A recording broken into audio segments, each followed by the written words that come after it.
how many men you bring back with you, I will kill you first.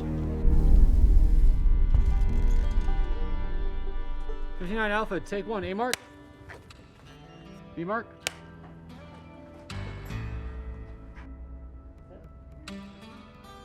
Cage, he walks onto the set and he says, "This is the first Western I've ever done." I said, "I know, Nick, and I'm so excited. Thank you so much."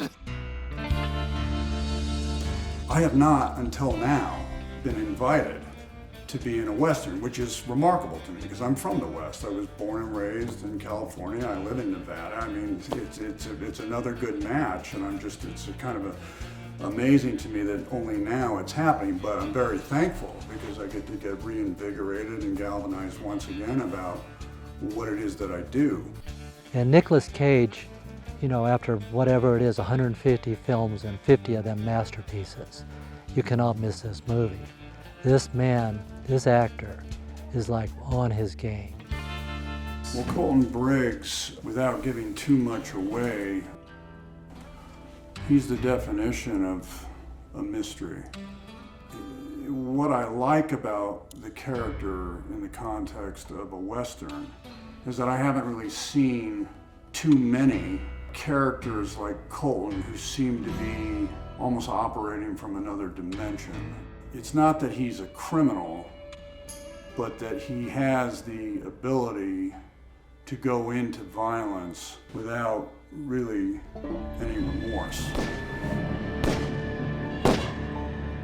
There's something kind of alien about Colton Briggs, and also Ryan Armstrong's character, Brooke, is similar to Colton. Well, I am playing Brooke. She has no emotion. She's kind of detached from the world almost. So this is really a story of a father and a daughter who are both outsiders.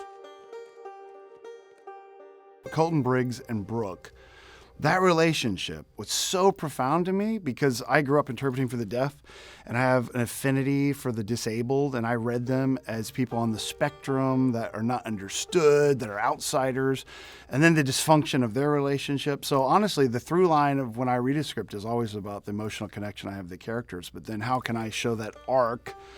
And as a father, specifically with a father and daughter, and then my middle daughter's name is Brooke, and I was like, it was like a sign. I was like, all right, I'm in.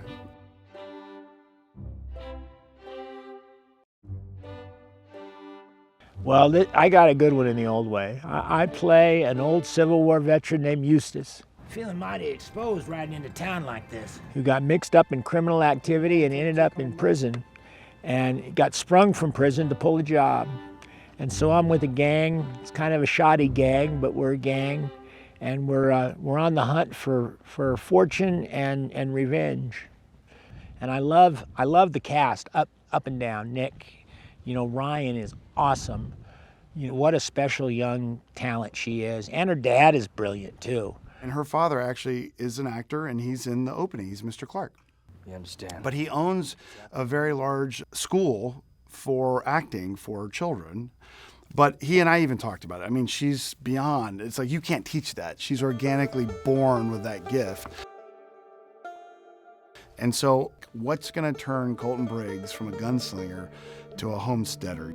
One of the producers brought Carrie up, and when I saw her audition, I was like, oh my God, that's her. And seriously, he was great as Marshall Jarrett. I mean, he fits in that world because that's who he is in the sense of a good old boy, you know what I mean? And you put the costume on and he says the line, you're like, whoa, that's Marshall Jarrett. So Big Mike, when Farrah, my cast director, brought up Abraham, I'm like, oh, I love Abraham. He's the perfect person to play this role. Big Mike is the muscle of the four bad guys in this film, led by James McAllister, played by Noah LeGros. And we have all broken out of prison together fairly recently, and we are on the hunt for a hidden treasure. My favorite part about being Brooke, one of my favorite parts, was definitely learning new things about history and also the horses. So in a lot of the scenes there are horses, and you'll even see me riding on a horse, and I got to train how to ride a horse. and it was honestly so much fun. I've never rode a horse in my life before this, and now I'm riding with one hand, and I'm so proud of myself. Whenever you start a film, you never know who you're going to work with, who you're going to bond with, how it's going to go, right? So, lucky for me, I'm in this movie with Noah LeGros. I'm gonna make something clear, all right? And then this kid who I was unaware of, but has just really become a dear friend already, Shiloh Fernandez. He plays Boots. Eustace, you hear what I said? We arrived together and we went to the wardrobe fitting and he put on his outfit. And I was like, man, you look like a tarantula. And from then on, we've been wandering the streets of Livingston and eating salads. He's a vegetarian, so I've tried to curtail my flesh consumption around him. So my role as the director of photography is pretty much old school. You know, I want to serve two masters. One is I want to serve the story. I don't want the camera to be a character, especially in this type of film.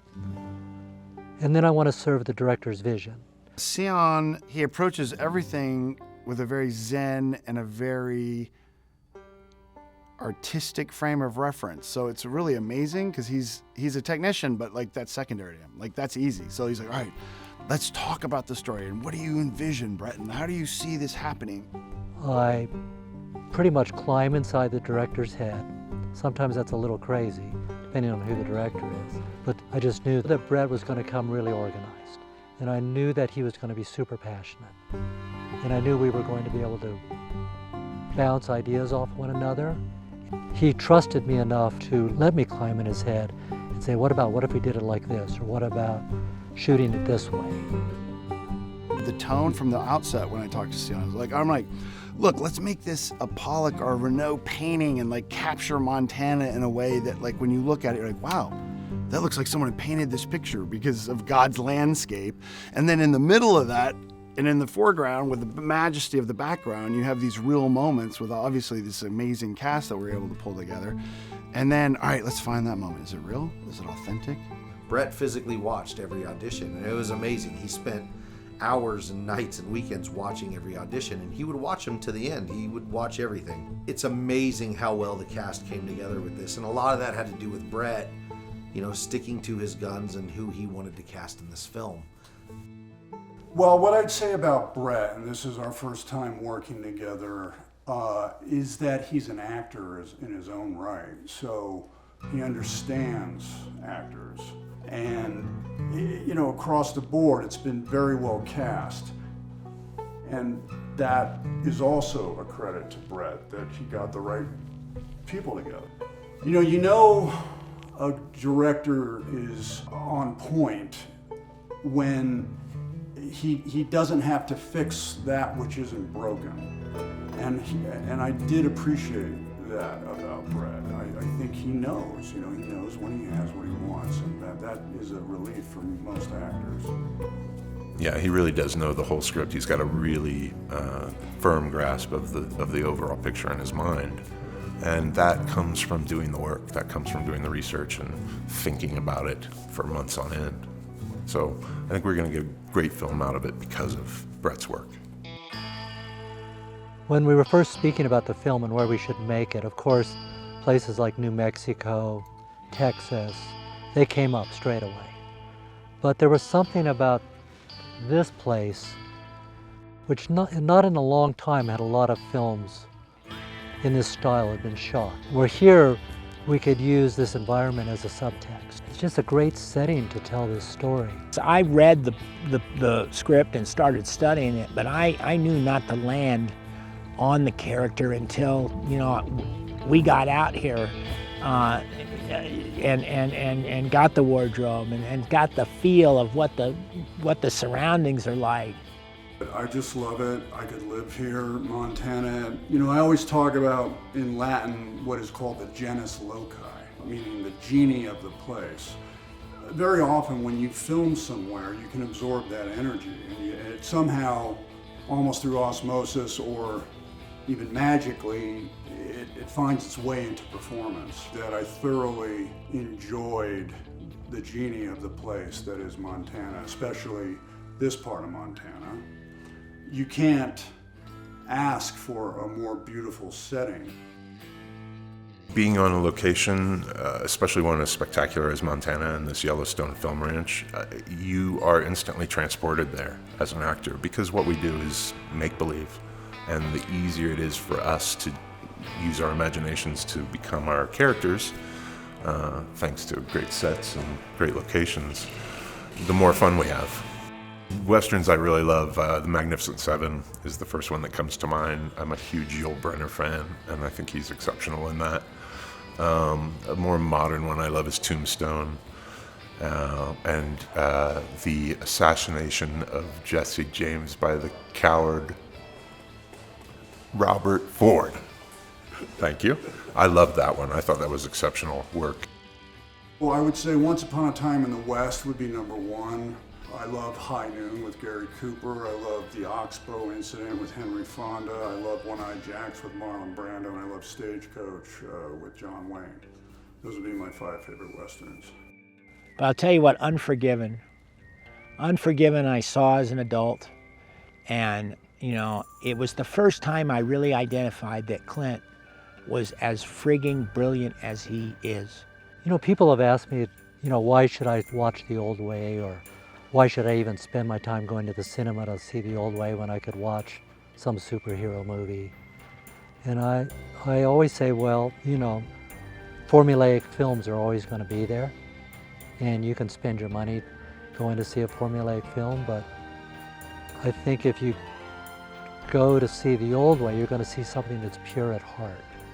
Because I'm a fan of the old school Western, I want people to watch this and feel that we're in the modern world, but that they respect and walk out of this going, wow, man, that is a true homage to the original Western.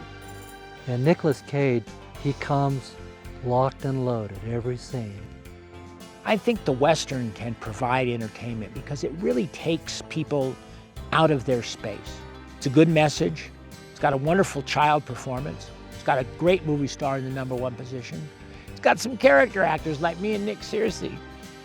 I think anybody that's interested in movies. I mean, I think that this is, you know, an entry into the grand tradition of the Western. And if you're interested in movies, chances are you're going to want to see a new take on the Western. So I would say everybody's invited. For me, the people who are going to want to see this movie, first of all, are the people who understand that Nicolas Cage is a living legend.